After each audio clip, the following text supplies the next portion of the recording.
Hey guys, welcome back to my channel. So for today's video, I wanted to show you guys just 2 ways on how you could revamp old pieces in your closet. On this first one here, I just took an old shirt from my closet and I kind of just added a little design on the back. I thought it looked too plain, so I added like a hand-drawn sewing thing that I'll show you guys how I did. And for the next one, I took these old shoes that I had in my closet and I just gave it a whole new look. These shoes are actually the ones I used on my 90s lookbook. They were getting rusty and I just, wanted to change it up, and this is how they turned out. I'm pretty proud of it. So the first DIY I'm going to show you guys is the metallic shoes, which, fun fact, when I finished doing these, I actually went into Zara and I saw that they had very, very similar shoes, which I thought was crazy because this was not intentional. Anyways, what I did with these is that I went to Home Depot and I got some metallic spray paint because I wanted mine to have that look. I'm not too sure what happened with the footage that I had when I first started the project, but all you missed was me just putting tape around the bottom of the shoes where I didn't want to get paint on, and just me doing the first coat. I let that dry outside and then I went in and I did a second coat, which is what you're watching me do right now. So I kept checking up on it, but I believe after 4 or 5 hours it was dry. So I took the bags out, and this to me was the most satisfying part. Can we just take a moment? Of course, I popped back in the shoelaces and bam, it was done. I mean, it's not perfect, but I really, really like how it turned out. It just gave it a whole new look. And here's a cheaper option if you want very similar Zara shoes. It's all about the budget.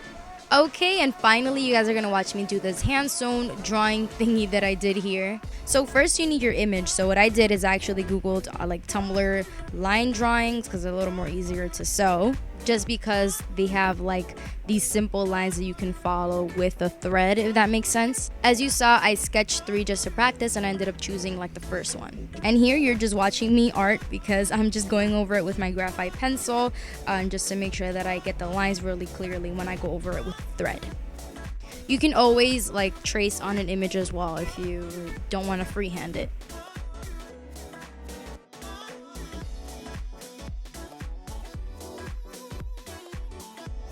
So it's finally time to sew, and I got out my needle and my thread. I'm going to be completely honest with you guys.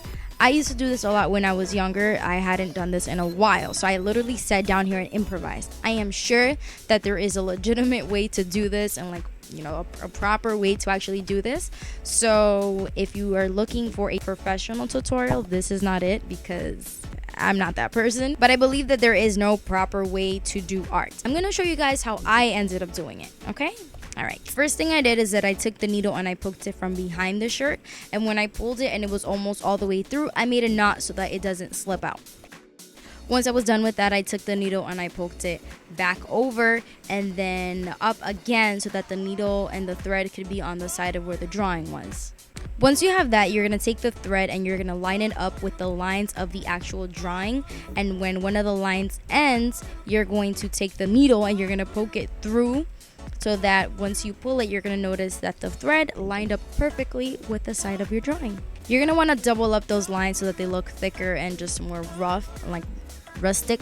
So I went ahead and I repeated that same process in that short line just a couple of times so that I could get the effect I wanted. So I did this throughout the whole drawing, and I would only take the needle and just throughout sections of the drawing. So where the lines of the drawing would shift to a different part, that's where I would stop. God, I'm really bad at explaining this, but I hope that by you watching me, you understand what I mean, because at least I'm a visual learner. I don't know.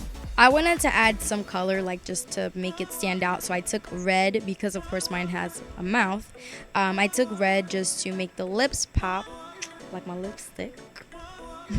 And here I literally followed no rules. I just went back and forth, back and forth, back and forth, just making it like really close together so that it could sort of look like there was lipstick on her. Yeah, this is the final result. This is all I have for you guys today, so I hope you guys enjoyed and this has inspired you to maybe go into your closet and change a couple things instead of just throwing it out. And with that being said, subscribe if you aren't already subscribed, and I will see you guys in my next video.